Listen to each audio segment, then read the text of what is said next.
আচ্ছা দাদা দাদা, তুই কি এই কারণে দেখা করতে চেয়েছিলি? মানে তুই যে বললি ক্লোজার চাস, মানে জাস্ট অনেকদিন পর দেখা হলে একটু ভালো হয়, দ্যাট ওয়াজ এ লাই। তোর হঠাৎ এখন কেন রিয়েলাইজ, মানে এই রিয়েলাইজেশনটা হচ্ছে যে আমাদের এখন we should get back together? কেন? মানে আমি যে অবস্থায় ছিলাম 9-10 মাস আগে, এইখানে আসতে আমার যথেষ্ট এফোর্ট লেগেছে বস। আমি আগের মতো ওই ওই জায়গাটায় ওই রাস্তায় আবার হাঁটতে পারবো না। I can't do that. আরে বাবা, তুই একটা জিনিস কেন বুঝতে পারছিস না যে এক্স্যাক্টলি যেই যেই জিনিসগুলোর জন্য আমি আর তুই ঝামেলা করতাম, আমাদের মধ্যে সমস্যা হতো, তুই বলতিস এই জিনিসগুলো চেঞ্জ করতে হবে, আমি বলতাম এগুলো করলে চলবেই না।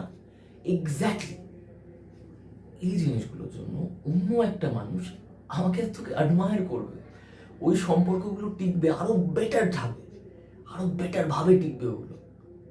তুই কেন বুঝতে পারছিস না যে, তুই বল, তুই কি আগের মতো আমাকে রেসপেক্ট করতে পারবি? আমি তোকে আগের মতো ভালোবাসতে পারবো না তো? তাহলে তাহলে হোয়াটস দ্য পয়েন্ট? তুই এই এই মোমেন্টারি উইকনেসের কাছে তুই গিভ আপ কেন করছিস? তোর কেন মনে হচ্ছে যে আমরা আবার সেই আগের জায়গায়, we have evolved as people, আমরা আগের মতো নই? যাকে দাঁড়া দাঁড়া দাঁড়া দাঁড়া, ঠিক আছে ঠিক আছে ঠিক আছে, তুই জল খা, তুই 5টা মিনিট বস, একটু ভাব, আমি বাসা করে যাচ্ছি। না না না, এখন এখন না, এখন না প্লিজ, এখন আর কিছু বলবো না। Just just sit down, think about it. আমাদের একটু আলাদা থাকা দরকার। It was the first decision that we took. আমাদের দেখা করা উচিত হয়নি।